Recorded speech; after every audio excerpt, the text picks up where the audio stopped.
next speaker is Dr. Michelle Blanchard. Michelle is the National Manager for Program and Practice from the Butterfly Foundation. And the reason we've asked Michelle to come along is to try and give you a real demonstration of how social media and technology can be used in a very, very effective way in what is a very serious issue of eating disorder. So can you please welcome Dr. Michelle Blanchard. Thanks, Colin. Thank you very much. So, as the Commissioner said, my role today is really to provide a bit of an example to bring some of these technologies to life. And I think in many respects, eating disorders is a really great lens to look at how technologies might be relevant. I know when Jane and I started working on the Young and Well CRC, there were very, very few technologies available to support people with eating disorders. It was an area where there was a lot of concern about what might happen online for people with eating disorders. There was a proliferation of pro-anorexia and pro-bulimia websites. And so there was a real concern that we really should stay away from using technology in the eating disorders space. But there, over the last few years, has been an enormous growth in evidence about the importance of technology in eating disorders. And I'm going to use the example of the Butterfly National Telephone and Online Support Services to bring that to life. So I'm sure it's no surprise to anyone in this room that eating disorders are a really serious and complex mental illness. But I think what really struck me stepping into the eating disorders sector is just how significant the challenge is that we face. So in 2012, Deloitte did a report for the Butterfly Foundation where they found that there were 913,000 Australians living with an eating disorder. And we project that that figure is now well over 1 million people. There's about 2,000 people who sadly pass away as a result of an eating disorder every year, and about 20% of those deaths are a result of suicide.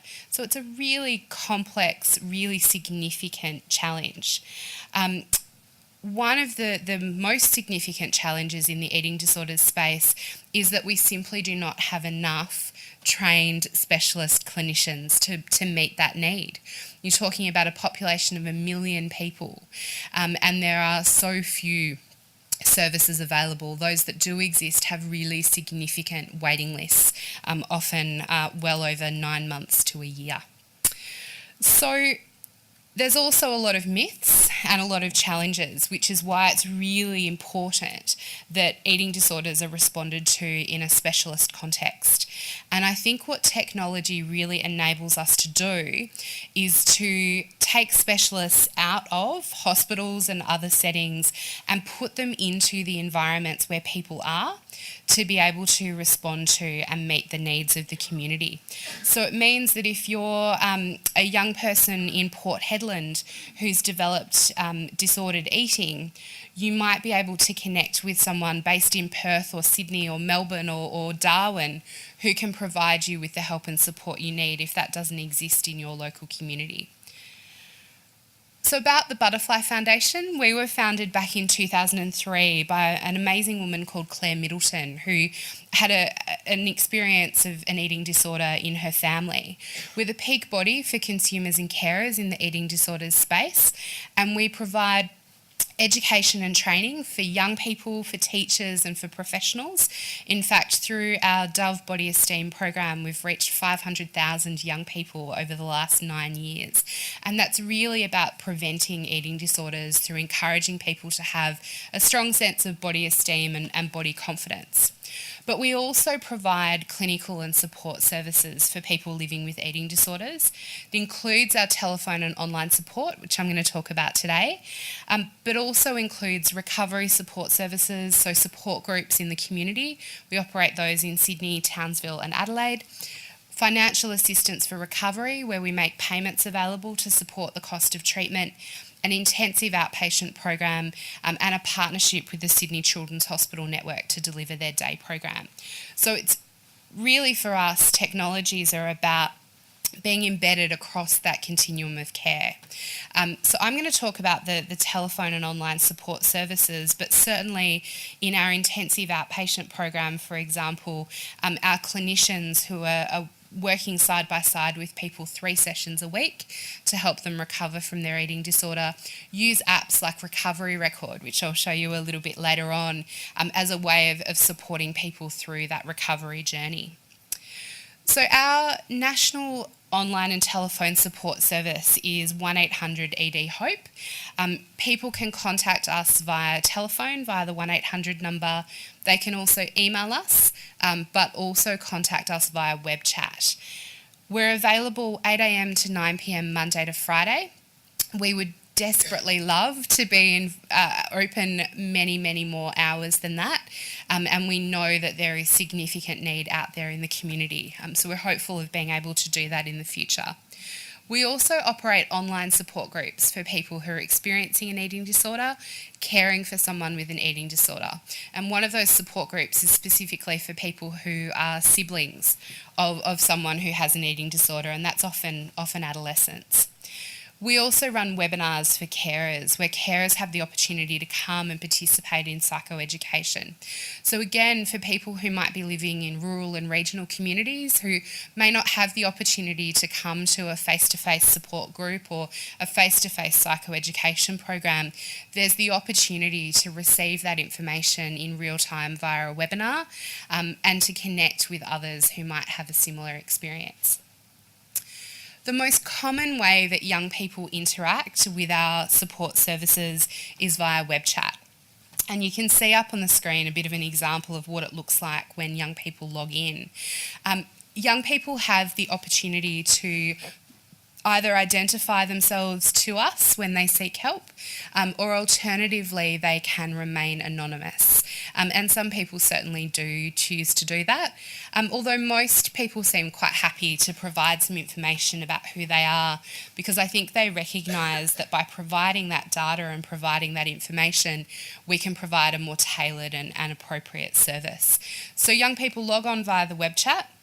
They're then connected directly to a counsellor who is trained and specialises in the field of eating disorders, and then they have the opportunity to ask questions and also to get some advice and support. For us, engaging in social media is absolutely critical to getting the message out there about the availability of this service. And we do that in part because we know that people with eating disorders are using social media. They're looking for information and support, but often they can be using social media to document their recovery journey. So if you've ever sort of had the opportunity to look on a site like Tumblr or Instagram and see the number of posts about body image, about eating, a lot of fitspiration posts. So there are people talking about bodies, they're talking about eating, they're talking about shape, they're talking about size. And so it's really important that we're in those online environments, providing people with evidence-based information, but more importantly, opportunities to connect and seek help and support. So you can see with all of our social media channels that what we try and do is make the message about the availability of help and support really clear. So in every post we're reiterating the availability of the web chat, the email support and the telephone. So we tend to use a lot of different social media mechanisms to get that message across. And we were really delighted to see Instagram's announcement in the United States a couple of weeks ago that there is now a mechanism within Instagram that if you are concerned about a post that raises issues around eating disorders and body image, you can actually send a message to the person who's posted that, and it will provide them with some links to information and support. So at the moment, that operates in the US, and it sends links to the National Eating Disorders Association, which is our US equivalent. But in the coming months, those tools will also be available for suicide, self-harm and eating disorders here in Australia. So that's a really positive thing, and I think really reassuring for people who are often a bit worried about some of the conversations that happen in those online spaces. To give you a sense of the scale of what we do, we get about 8,000 contacts every year, so it was about 7,300 last year. About half of our contacts are via the telephone, the other half are via email and web chat. And the average length of a phone call is about 18 minutes, but web chat's a little bit longer. And one of the key reasons for that is that it gives people the space and the time to really be able to let you know what's going on. So if you have a look at some of the chats that our counsellors have with people in the community, there's often a lot of description that goes into how that person is feeling and what they're experiencing. And people often reflect that the web chat process can be really beneficial because it gives you a little bit of time to think about what you want to say and how you want to say it. And so we do find that those conversations can go a little bit longer than they normally would.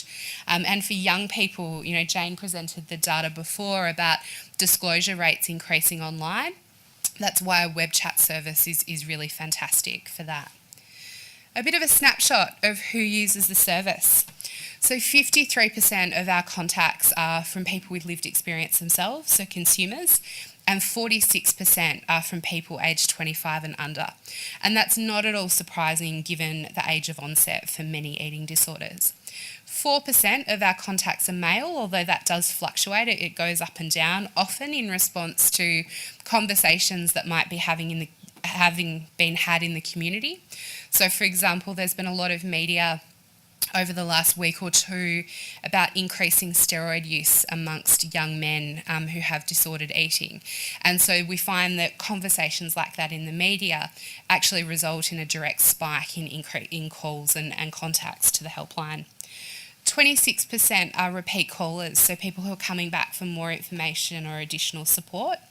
8% are from here in WA. And 68% engage in dieting or disordered eating. And we know that dieting is a really significant predictor of the development of an eating disorder, so it wouldn't be surprising to us to see that. 27% of the people that we engage with receive a referral. So often people are just calling to feel heard, you know, to be able to tell their story and to have somebody say, you know, that's a really significant experience for you. Often the contacts, the web chats or the emails are about alleviating distress in that moment, but they're also about encouraging people to continue to use the strategies that they have, identify new strategies, but also connect with appropriate help and support. So in terms of the kinds of people who might contact our service, it's often people with lived experience, or it's people who are looking for advice around how to support someone. And we've had some great examples of young people themselves jumping on the web chat, sitting side by side with a friend. So they've had a chat to their friend and they're really concerned about their friend and what's going on for them. And so the young person will start the web chat and then they'll introduce their friend and hand it over so that they can have more of a conversation. We've had similar contacts that have come from school psychologists and school nurses and chaplains who've been sitting with a young person in their office and really haven't known what to do. Eating disorders is something that is quite confronting still for a lot of health professionals, and so they've been able to ring the helpline or email the helpline in that moment and get some support. So we often get contacts from youth health and education folk who are looking for a bit of consultation on how to best support people with eating disorders, and lots of carer calls as well.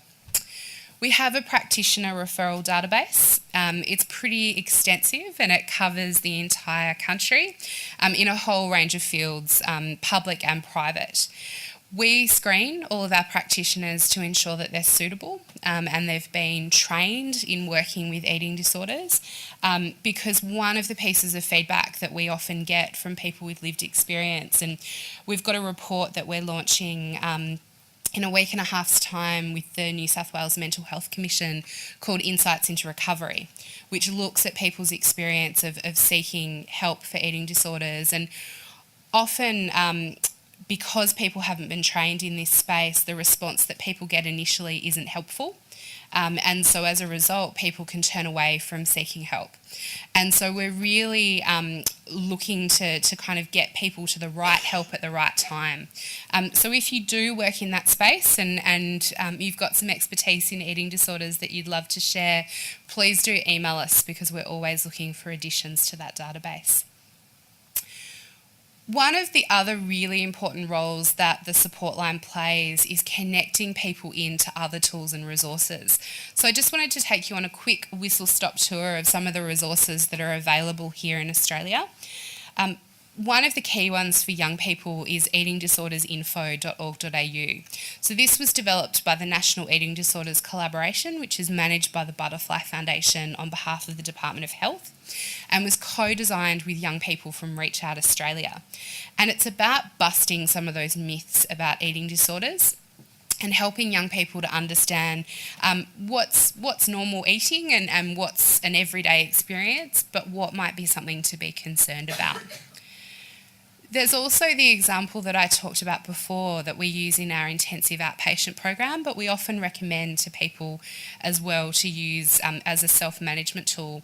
It's called Recovery Record, and it's a way for people to be able to keep a food diary, but also to describe the experiences that might go alongside the experience of eating. It's a really fantastic app. I know quite a few young people who've used this one and have found it incredibly useful and valuable. And it tends to be much more reliable than the old process of giving someone an exercise book and telling them to keep a food diary, which often people sit in the waiting room and try and retrospectively fill out. This is a bit more accurate. It's harder to fudge the data. There's also a similar app that's available in the United States. It's called Rise Up, and similar look and feel to Recovery Record. It's got the opportunity for people to check in about how they're feeling, log their meals, and gain access to help and support. It also has a bit of an emergency help button, so if the person is experiencing a crisis, they can be connected straight through to NEDA or to 911 as they need.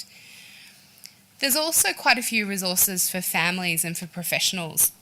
And the one that I wanted to highlight is developed by CEED, the Centre of Excellence in Eating Disorders over in Victoria, and it's called Feed Your Instinct. And often eating disorders in adolescence are identified by parents who become a bit concerned about a young person's eating behaviour. The meal times change and the young person's behaviour changes.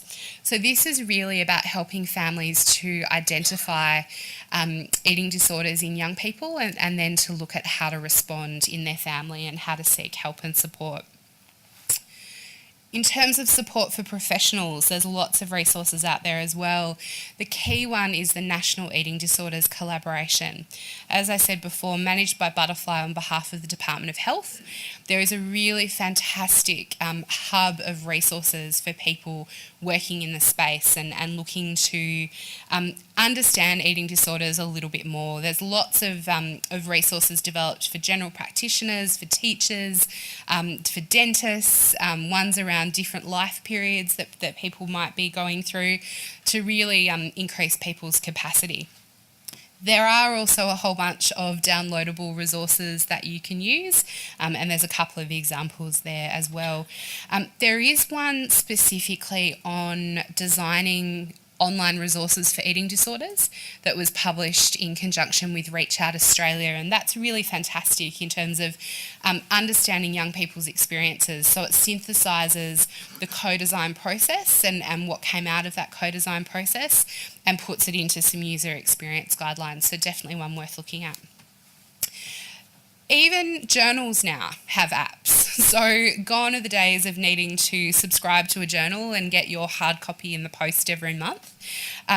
Journals like the Journal of Eating Disorders, which is edited by Philippa Hay and Stephen Towers, two of our key people in eating disorders in Australia, is now available in app format. So if you're looking for a piece of evidence, it can be incredibly useful. You can set alerts for particular issues that you might be interested in as well.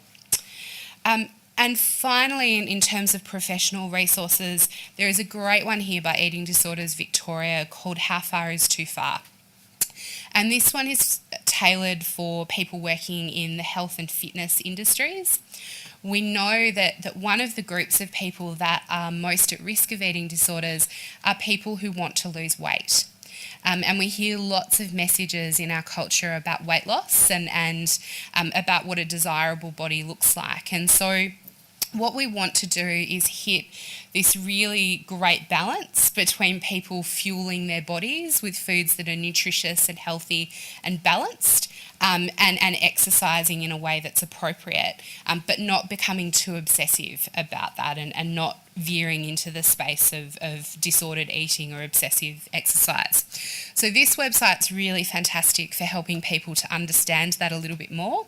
It's a really tricky one, and I think it's one of the big challenges for us in public health about how we marry up obesity prevention and eating disorder prevention. There was one more. The final one is the MANNEQUIN project. And this is a project that was done a couple of years ago. It was a partnership with a couple of different organisations and done almost as a proof of concept around how you might use social media to change the conversation about body dissatisfaction. There's a series of really short YouTube videos, and they are some of the most powerful videos you'll see around body dissatisfaction and the role that fat talk and body dissatisfaction has on the people around us, particularly on children. So that's a really fantastic one to look at. Just Google the MANNEQUIN project. So where to for technology use in eating disorders? I wanted to just finish by talking about, I guess, the new frontier for using technologies in this space. I talked earlier about new social media reporting tools and connecting people into the right help and support. Jane's talked about seamless, integrated pathways to care in an ecosystem. There's no reason why what's being done in relation to suicide prevention and self-harm and depression and anxiety can't be done in response to complex mental illnesses like eating disorders. And there are lots of resources, like mindfulness resources, that are equally as applicable in an eating disorders context. There are some things that we would do differently. So Jane talked a lot about biometric devices. So the last thing we want to do for a young person with disordered eating or engaging in obsessive exercise is to give them something where they can compete against it. So giving them something that's going to track steps taken or movement or calories or anything like that is quite problematic and challenging. However, there are some aspects of biometric devices that can be really useful.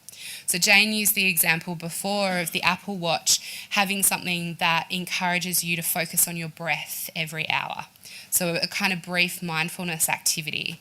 There are mindfulness meditation apps that you can get that go on something like an Apple Watch. There are moment-to-moment check-in apps that encourage people to be more present and more mindful in the moment. Sleep apps could be really useful for people with eating disorders. So there are lots of opportunities. So it's not necessarily about throwing biometric devices completely out the window for that population, but rather thinking about what can we use within these devices, in what environments are they going to be appropriate. So we want to make sure that they're used safely and that they're being used in a way that enhances young people's well-being. And then where could we possibly take this in the future? And virtual reality is kind of the next big thing. There's some really promising trials underway in Europe where they're using virtual reality with people with binge eating disorder. Binge eating disorder is actually the most common eating disorder. It's often a bit of a misunderstanding. People think it's anorexia or bulimia, but it's not. And they're actually able to simulate experiences like going out and eating at a restaurant. So something that might cause enormous distress and anxiety for somebody, they can actually do sitting in a therapist's office with VR goggles on. So you get that experience of feeling a bit anxious about it, but also are able to sit with a therapist and make sense of that experience in the moment.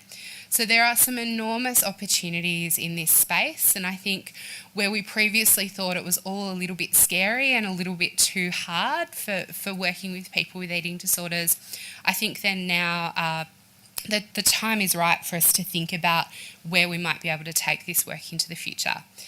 So thank you so much for the opportunity, and I'm looking forward to the discussion.